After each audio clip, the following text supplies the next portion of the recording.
வணக்கம். இன்றைக்கி நம்ம இந்த ஒரு வீடியோவில் எதை பற்றி பார்க்க போகிறோம் அப்படின்னு பார்த்தீங்கன்னா, தமிழக விவசாயிகளுக்கு முதல்வர் விஜய் அவர்கள் மீண்டும் பயிர்க்கடன் தள்ளுபடி குறித்த 3ஆம் அறிக்கையை வெளியிட்டிருக்காரு. என்ன அப்படின்றத இந்த ஒரு வீடியோவில் நம்ம பார்க்கலாம். மக்களை நீங்கள் நம்முடைய சேனலில் முதல் முறையாக பார்க்குறீங்க அப்படின்னா மறக்காமல் ஒரு சப்ஸ்கிரைப் பெல்லை கிளிக் பண்ணி வச்சுக்கோங்க. வாங்க வீடியோக்குள்ளே போகலாம். மீண்டும் இந்த பயிர்க்கடன் தள்ளுபடி அதை பார்த்தீங்கன்னா மாற்றி அமைச்சிருக்காங்க. இப்போ 75,000 1 லட்சம் வரை கடன் பெற்ற 2.38 லட்சம் விவசாயிகளுக்கு 75,000 ரூபாய் வரை பயிர்க்கடனை தள்ளுபடி கொடுக்க போகிறாங்க. முன்ன 75,000 இந்த ஆண்டு தான் ஹையஸ்ட் கடன் தாங்க. இப்போ 1 லட்சம் வரை கடன் பெற்றுள்ள 2,38,000 விவசாயிகளுக்கு 75,000 வரை தள்ளுபடி வழங்கப்படும் என்று சட்டப்பேரவையில் முதல்வர் விஜய் அவர் அறிவித்துள்ளார். சட்டப்பேரவையில் 110 விதியின் கீழ் அறிவிப்பு வெளியிட்டு முதல்வர் விஜய் பேசியதாவது, தமிழக மக்கள் நம் உயிர் என்றால் தமிழகம் விவசாயிகள் நம் உயிர் நாடி. உலகில் ஜாதி, மதம், இனம், மொழி என அனைத்து வேறுபாடுகளும் அப்பாற்பட்டு நடைபெறும் தொழில் என்றால் அது விவசாயம் மட்டுமே. எந்த நாடு உழவு தொழிலை மதித்து விவசாயிகளுக்கு உரிய பாதுகாப்பையும் ஆதரவையும் வழங்குகிறதோ அந்த நாட்டில்தான் மக்கள் வளமாகவும் மகிழ்ச்சியாகவும் வாழ முடியும். தாவேக அரசு பல்வேறு நிதி நெருக்கடியின் மத்தியில் ஆட்சி பொறுப்பேற்றாலும் பதவியேற்ற 15 நாட்களுக்குள் விவசாயிகளின் கடன் சுமையை குறைக்க கடந்த மே 25 சிறு மற்றும் குறு விவசாயிகள் பெற்றிருந்த கடனில் 50,000 வரை கடன் முழுமையாக தள்ளுபடி செய்ய உத்தரவிட்டிருக்காங்க. அதன் பின்பு விவசாய அமைப்புகளின் கோரிக்கையை கனிவுடன் பரிசீலித்து சிறு மற்றும் குறு விவசாயிகள் 50,000 வரை தள்ளுபடி அறிவிக்கப்பட்ட உயர்த்தி 75,000 வரை கடன் பெற்றவர்களுக்கு முழு தொகையும், 75,000க்கு மேலே கடன் பெற்றவர்களுக்கு 35,000 ரூபாயும் தள்ளுபடி அப்படின்றத அறிவித்தாங்க. அதன் மூலம் 14.44 லட்சம் விவசாயிகளுக்கு 5,932 கோடி அளவிலான கூட்டுறவு பயிர்க்கடன் தள்ளுபடி செய்யப்பட்டது.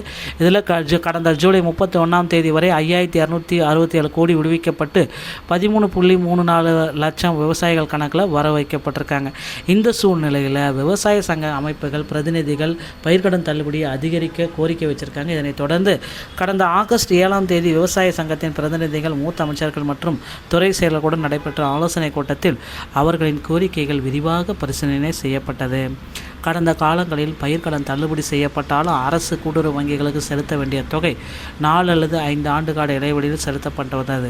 கடந்த 2021 ஆண்டில் பயிர்க்கடன் தள்ளுபடி செய்யப்பட்ட தொகை 2021-26 வரையிலான காலத்தில் அரசால் 12 தவணைகளாக கூட்டுறவு வங்கிகளுக்கு செலுத்தப்பட்டது.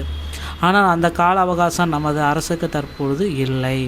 இந்த ரிசர்வ் வங்கியின் கடந்த 2025 ஆண்டு நவம்பர் 28 இட்ட கடிதத்தில் அரசு வங்கியுடன் தள்ளுபடி திட்டங்களுக்கான செயல்பட்டு நடைமுறைகளை பயிர்க்கடன் தள்ளுபடிக்கான முழு தொகையும் அரசானது 45 to 60 நாட்களுக்குள் கூட்டுறவு வங்கிகளுக்கு முதன்மையாக செலுத்த வேண்டும் என்ற வழிமுறை நடைமுறையில் வந்திருக்குங்க.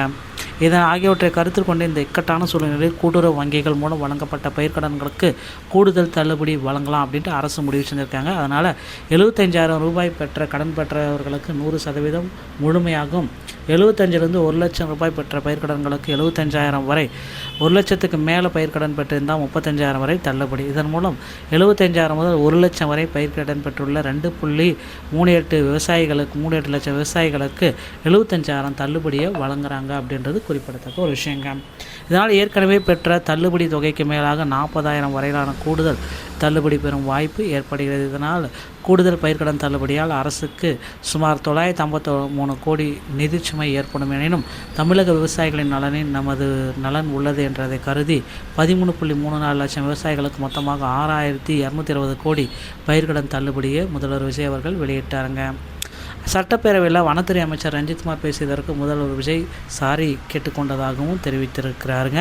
சட்டப்பேரவையில் சுகாதார வருவாய்த்துறை அமைச்சர் மானிய கோரிக்கை மீதான விவாதம் நடைபெற்றது. அப்பொழுது முன்னாள் முதல்வர் கருணாநிதியின் பெயரை குறிப்பிட்டு வனத்துறை அமைச்சர் ரஞ்சித்குமார் சில கருத்துக்களை தெரிவித்தார். இதற்கு திமுக எதிர்ப்பு தெரிவித்தாங்க. இதையடுத்து அமைச்சர் பேசியதை அவை குறிப்பிலிருந்து நீக்கப் போவதாக பேரவைத் தலைவர் ஜெயஸ்ரீ புகார் அளித்தார். திமுகவின் பெயரை சொல்லி அமைச்சர் பேசுவது என்ன நியாயம்? அதற்கு நாங்களும் பேசினால் எப்படி பேரவை நடத்த முடியும்? முன்னாள் முதல்வர் என்று குறிப்பிட வேண்டும், பெயரை சொல்லக்கூடாது. அதை கடைபிடித்தால் பிரச்சனை இருக்காது அப்படின்றத அவங்க குறிப்பிட்டு சொல்கிறாங்க. உங்கள் விஜயின் தலைவரின் பெயரை குறிப்பிட்டு அமைச்சர் பேசியது தான் தவறு.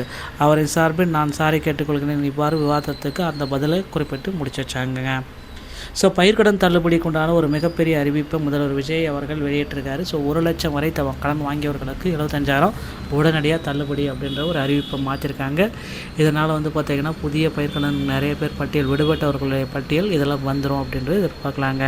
இந்த ஒரு வீடியோ பற்றி உங்களுக்கு பிடிச்சிருந்தா நீங்கள் நம்முடைய சேனலோட இணைந்திருங்கள். மீண்டும் ஒரு நல்ல தகவலுடன் நான் உங்களை சந்திக்கிறேன். நன்றி, வணக்கம், தேங்க்யூ.